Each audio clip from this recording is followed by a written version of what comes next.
upaya mendorong proses pembangunan yang berkelanjutan di dalam konteks tata kelola sumber daya alam dan lingkungan membutuhkan sebuah proses pemberdayaan yang komprehensif.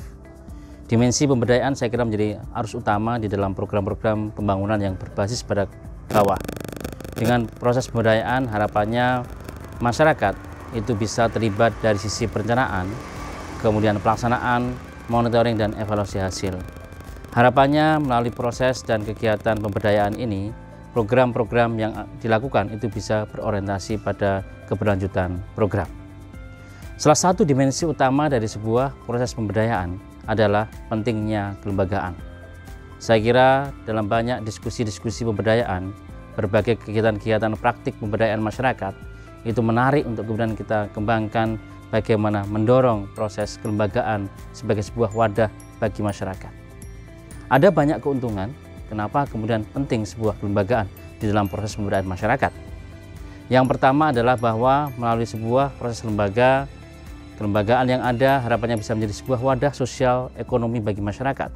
Yang harapannya mereka bisa saling bertukar pengalaman, bisa saling sharing pengalaman untuk memecahkan berbagai persoalan-persoalan yang ada mereka sehingga kemudian bisa mendapatkan sebuah solusi untuk kepentingan bersama mereka. Yang kedua, melalui sebuah proses kelembagaan, harapannya proses-proses institusionalisasi program-program pembangunan masyarakat itu bisa terus berkelanjutan. Nah, berdasarkan hal tersebut, maka penting bagaimana kemudian mendorong kelembagaan sebagai sebuah wadah yang kemudian kita pentingkan di dalam mendorong program pembangunan masyarakat. Dalam konteks riset kami, dalam konteks tata kelola sumber daya alam dan lingkungan di kawasan Menoreh di Kabupaten Kulon Progo, penting oleh karena itu kita dorong adanya sebuah kelembagaan yang mampu menjadi sebuah wadah sosial ekonomi masyarakat, yang mampu kemudian menjadi merekatkan hubungan solidaritas sosial yang ada di masyarakat, sehingga potensi-potensi masalah-masalah yang ada di dalam masyarakat itu bisa terselesaikan melalui sebuah forum-forum kelembagaan. Ada banyak potensi kelembagaan yang kita cermati di kawasan Menoreh di Kabupaten Kulon Progo. Secara formal ada yang namanya BUMDes, Badan Usaha Milik Desa, yakni kebetulan kami ada di 7 kelurahan yang ada di Kulon Progo, 4 di Kecamatan Kalimbawang dan 3 di Kecamatan Gerbosari. Nah, kelembagaan-kelembagaan inilah yang tentunya perlu kita dorong. Tadi saya sebutkan ada secara formal ada BUMDes, kemudian juga di tempat lain juga ada banyak lembaga-lembaga lokal yang sudah eksis di masyarakat, seperti misalnya LPMD, organisasi-organisasi Karang Taruna, organisasi-organisasi PKK, dan sebagainya. Nah, di sisi lain juga pada tahun pertama PRN kami juga kembangkan Forum Lintas Menoreh.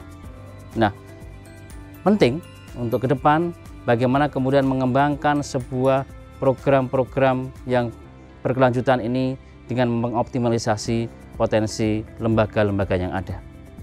Proses pembangunan secara ideal tidak boleh kemudian mematikan lembaga-lembaga sosial yang sudah ada.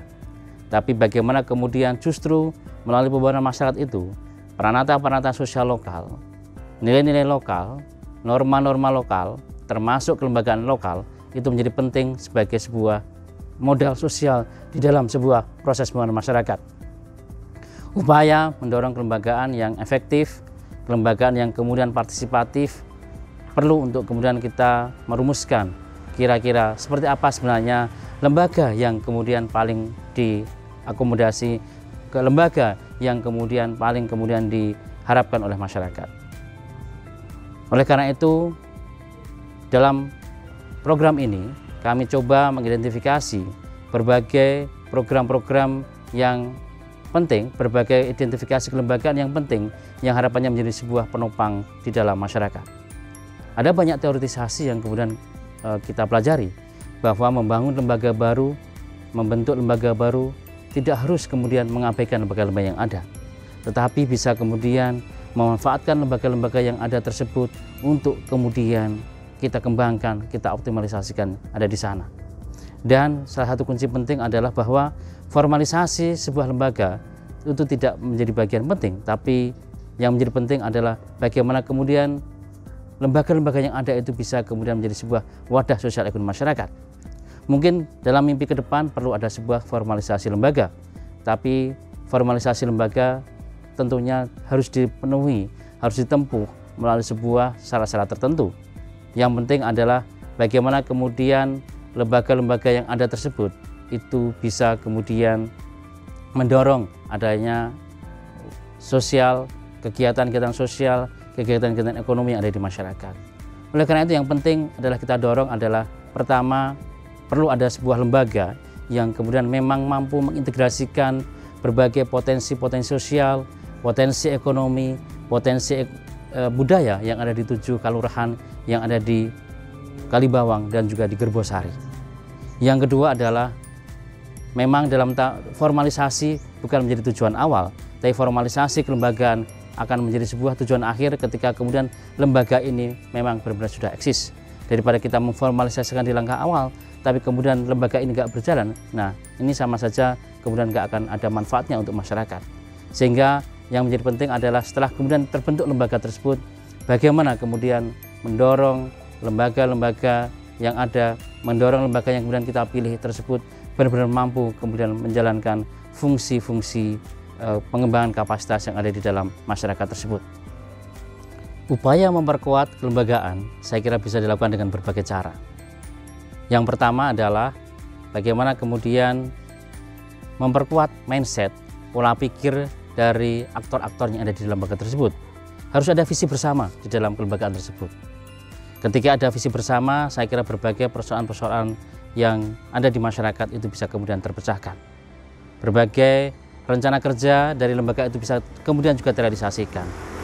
Melalui sebuah lembaga yang memfasilitasi potensi-potensi sosial ekonomi yang ada di Menoreh, harapannya lembaga ini mampu menjadi sebuah tempat untuk kemudian saling sharing bersama, misalnya soal promosi, soal kemudian marketing dari produk-produk desa wisata yang ada, termasuk juga bagaimana kemudian mereka bisa bekerjasama di dalam penguatan potensi-potensi usaha mikro, kecil, menengah yang ada di masing-masing pedukuhan. Ini saya kira akan menjadi kata kunci untuk mendorong potensi-potensi sosial ekonomi yang ada di dalam masyarakat itu bisa tergali. Yang kedua, setelah kemudian ada pola pikir, ada mindset bersama terkait dengan bagaimana kemudian kelembagaan itu akan dikembangkan, maka yang tidak kalah penting adalah bagaimana kemudian memperkuat kapasitas sumber daya manusia, memperkuat revitalisasi sumber daya manusia yang itu akan digunakan sebagai sebuah aktor utama di dalam sebuah program-program penguatan kelembagaan tersebut. Ketika ada kapasitas, ada kualitas SDM yang bagus, ada kualitas SDM yang kemudian mumpuni, harapannya mereka punya inovasi sosial, mereka punya kemampuan untuk memanajerial lembaga, kemampuan untuk menjalin kerjasama, menjalin kemitraan, yang itu akan menjadi kata kunci bagi pengembangan kelembagaan. Nah, yang ketiga saya kira menjadi penting adalah bagaimana kemudian mendorong kelembagaan itu juga bisa mengembangkan sebuah kemampuan kolaboratif, ya, kolaborasi di antara lembaga-lembaga yang ada, termasuk saya kira di dalam hal tersebut adalah bagaimana mendorong program-program kemitraan dengan berbagai pihak eksternal, baik itu pihak misalnya perguruan tinggi, pihak swasta, yang itu akan menjadi kata kunci di dalam rangka mendorong program yang berkelanjutan. Artinya dari sisi itu, ya lembaga harus mampu kemudian mengoptimalkan, mengintegrasikan potensi-potensi yang ada di internal mereka, dan yang kedua adalah bagaimana kemudian mereka mampu membangun jaringan-jaringan kemitraan, jaringan-jaringan partnership dengan berbagai lembaga-lembaga yang ada di luar, baik itu misalnya tadi NGO, perguruan tinggi, CSR swasta, dan berbagai eksternalitas lain, termasuk dalam hal ini mungkin pemerintah daerah. Nah, saya kira dengan kata kunci tersebut, harapannya program-program pengembangan kelembagaan yang ada di Menoreh, di kawasan Menoreh, itu bisa menjadi katalisator di dalam program-program pengembangan ekonomi yang ada di dalam masyarakat. Harapannya ini bisa mendorong segenap potensi-potensi sosial yang ada, sehingga harapannya program-program yang ada itu bisa berkelanjutan. Harapan ke depan, setelah kelembagaan di kawasan Menoreh ini terbentuk, lembaga ini mampu benar-benar menjadi sebuah wadah sosial dan wadah ekonomi bermasyarakat untuk kemudian mereka bisa saling berkolaborasi. Ada beberapa hal yang mungkin bisa dilakukan. Yang pertama adalah soal bagaimana kemudian merencanakan. Dalam arti bagaimana merencanakan kawasan Menoreh ini sebagai sebuah kawasan yang bersama. Harapannya dengan lembaga ini bisa meminimalkan potensi-potensi konflik yang ada, bisa kemudian meminimalkan berbagai masalah-masalah yang sosial yang ada. Harapannya dengan lembaga ini bisa kemudian mengintegrasikan potensi-potensi yang ada, mengkolaborasikan modal-modal yang ada, sehingga kemudian mereka bisa terus berkelanjutan. Yang kedua setelah perencanaan adalah bagaimana kemudian lembaga ini tetap mampu menjadi sebuah wadah untuk kemudian bisa saling berkolaborasi, bisa saling berkomunikasi di dalam tata kelola pelaksanaannya, sehingga program-program yang ada bisa terus berkelanjutan. Dan kaderisasi dari lembaga ini juga menjadi penting. Harapannya lembaga-lembaga ini juga bisa mengadaptasi berbagai bentuk-bentuk perubahan-perubahan sosial yang ada. Ke depan saya kira tantangan-tantangan misalnya terkait dengan digitalisasi ekonomi itu ada di depan mata.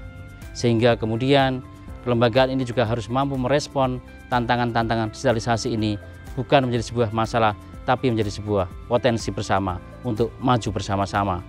Ini saya kira beberapa hal yang menurut hemat saya perlu dilakukan agar lembaga benar-benar hadir untuk kemudian konteks kepentingan sosial, ekonomi, dan masyarakat, dan bukan sebagai sebuah lembaga yang ada wadah tapi tanpa ada isi, tapi sebuah wadah yang memang kemudian benar-benar mampu menjadi isi, mampu kemudian menjadi memberdayakan masyarakat.